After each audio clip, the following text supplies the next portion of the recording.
Good morning. I was sitting here trying to write a Facebook post for the group Philosophical Thoughts, but some things are just better suited to video, so I decided to make a video instead. Recently, the news feed of my page, possibly due to the nature of my content, has been absolutely saturated with recovery posts and addiction clinics and all sorts of posts telling me how proud they are of me and fucking how successful I could be if I give up the alcohol, and basically dangling the illusion of success. The same as any business. Like, I used to be in different business groups and used to dangle the illusion of success. You know, closing the Lamborghini door, and you too can have this if you just sign up to my business method, my business clinic. Basically dangling, I'm going to get rich by showing you how to get rich.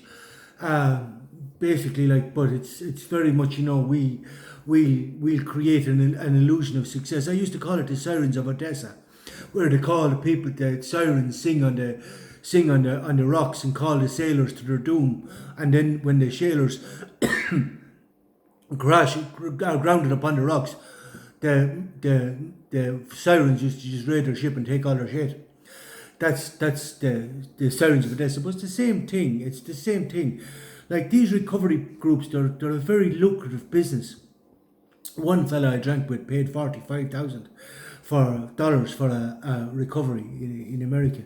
But it's a very lucrative business, and it reminds me of the Christians, a tidal wave of weakness, where they try to attempt to invoke feelings of guilt and shame, demonizing drink, and feelings of guilt and shame. Like, at first I started to retaliate, and I started to say, but some of my soul started to say, empathy, Dave, empathy. And I said, I have fucking empathy.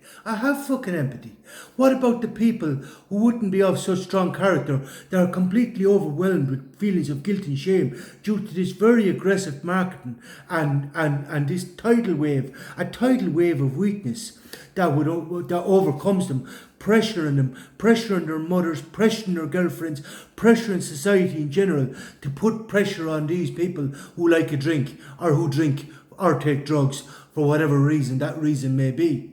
But it's more or less making the problem. The drink is the problem. The drugs are the problem. Put pressure on these people, and become an external force in forcing them to become part of our clinic, or come to our clinic, or become part of our community.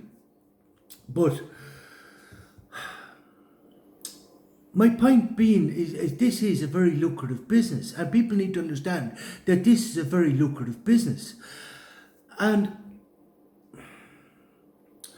it's all done under the guise of utilitarianism. We're operating in your best interest. We're operating in your best interest. They're not. This utilitarianism is a very pretentious fucking thing, because what most people do, their actions are determined by their feelings. They operate in their own fucking interest. Whatever that interest may be. Basically, I'm neurotic and your behaviour is traumatic. In other words, I'm going to try to control you and pretend it's in your interest, but it's not in your interest, it's in my interest, because I find your behaviour traumatic. But the question is am I traumatic, or are you neurotic? Because if by trying to control me, what's happening is you just become progressively more and more neurotic and continue to impose sanctions on me. Basically, the two of us become more and more fucking miserable. Or the three of us, or the four of us, whatever the fucking case may be. But all that's within anyone's control is themselves. It's not the things that disturb us, it's our opinion about the things. But what has now happened in Western society is my emotional well-being is your responsibility. Now, this is not within your control or my control. What is within our control is our own emotional well-being. Everybody's emotional well-being is their own responsibility. But when you're making it everybody else's responsibility, this culminates in what we have now, Nietzsche's last man.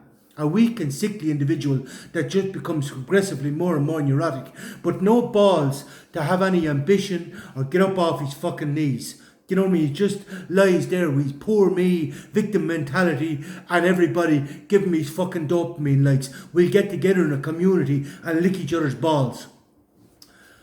And I'll tell my story, I'm the biggest victim. No, I'm the biggest victim. No, I'm the biggest victim. But we'll basically anyway, yeah. So you just become, as I say, progressively more and more neurotic. Now, a thing with these groups is that very much develop a culture of codependency. Now, codependency is for weak people, and I fully realise that some people are of a certain nature where they need community. They need to flock together like rats or pigeons. They need the support of community because they're too weak to stand alone. Now, I completely appreciate this, that this is certain aspects of nature that, there has to be tribalism because they're too weak to stand alone. But what happens then is when they stand alone and like piranhas, they then attack the strong and oppress the strong and aim at the strong with their feelings of guilt and shame, with their emotional manipulation and their you have to be very careful with their use of words. They use words like "I'm proud of you." Who gives a fuck whether you're proud of me or not? Who the fuck do you think you are to be proud of me in the first place? But these words of validation, because they recognise that people have a necessity or a need for this validation in order to their emotional well-being becomes dependent on external factors such as validation by others, because they're overwhelmed in the first place by the perceptions of others. You're an alcoholic, you're sick, you have a disease, you need help, you have a problem. And as I said, no, the only one I see with a problem is you. Because they are the one with the problem, but they come and they make it your problem. Your problem. Basically, an academic hierarchy has determined what is and is not socially acceptable behaviour. And this, as I say, as they become more and more neurotic, this gets progressively worse. So basically, you need to be medicated, you have a problem, you're drinking too much, but it's your problem. And this is what's called the taming of man. The taming of man by a select few that impose their values and their morality, done through various ways. For example, like the Christians, it was religion, done through religion, where we will tame man. That's against God, that's against God. You can't be a homosexual, you can't kill anyone, you can't offend anybody. And this then becomes, because the Christians were the first inversion of the hierarchies, the biggest inversion of the hierarchies, where the weak overcame the strong. And then to grow in number. But then, as the church started to fail and people started, because of people like Nietzsche and continental philosophy, then we had the academic hierarchy of psychiatry and psychology took over the role for social order and social protection. We will decide what's socially acceptable and not socially acceptable. Of course, back with the hierarchies of the judicial system, the penal system, the police system. They have their own private army, and then they all collaborate together in order to overcome the strong and oppress the strong, even more so now that their day is over. So there's a final surge to try and oppress the strong.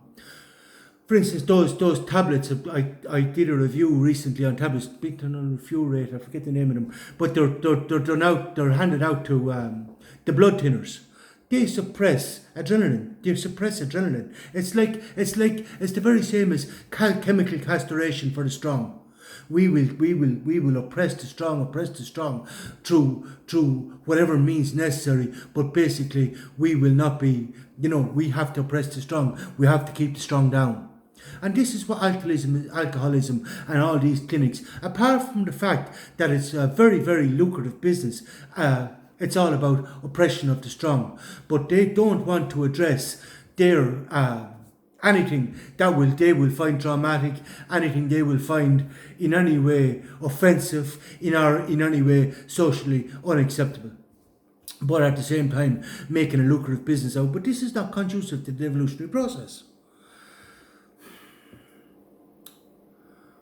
Now, there is a better ways if somebody has an addiction problem. The first question that must be asked is what, these people are labeling it as a disease. Now we would have to define exactly what a disease is. Now, first of all, we can't disregard culture and tradition. In Ireland, we're drinking since Adam was a boy. Like, this is part of our culture. That's why it's the land of saints and sinners. As I say, drugs are conducive to higher states of consciousness, but it all depends how you use them. And drink and food has brought people together for years and years, for centuries. Food and drink has brought people together. But of course, this demonization of drink and drugs it's conducive to the alienation of man. In other words, it separates people, divide and conquer. But it's for this what's called the alienation of man. And basically, these people cannot make you miserable enough. They cannot make you miserable enough because it's conducive to their goals of the pharmaceutical industry and the treadmill of production. In other words, they just want to make people a resource, and the more miserable they make you, the more you can keep you down, the more they can control you, and the more shit that you'll buy, including drugs, their drugs. They take over the means of control. Basically, yes, the pharmaceutical industry, state-sponsored drugs, which can become controlled by the state. State-sponsored drugs, methadone, Xanax, what do you call the other fucking one? You know, all the fucking drugs. The state pays for them. All pharmaceutical drugs sponsored by the state. But it's a means of control. But first of all, and then what happens is when all these groups they promise you this reality, how great reality is going to be, a whole new reality, because they have all the people who need it up me legs. I'm a year clean. I'm 2 years clean.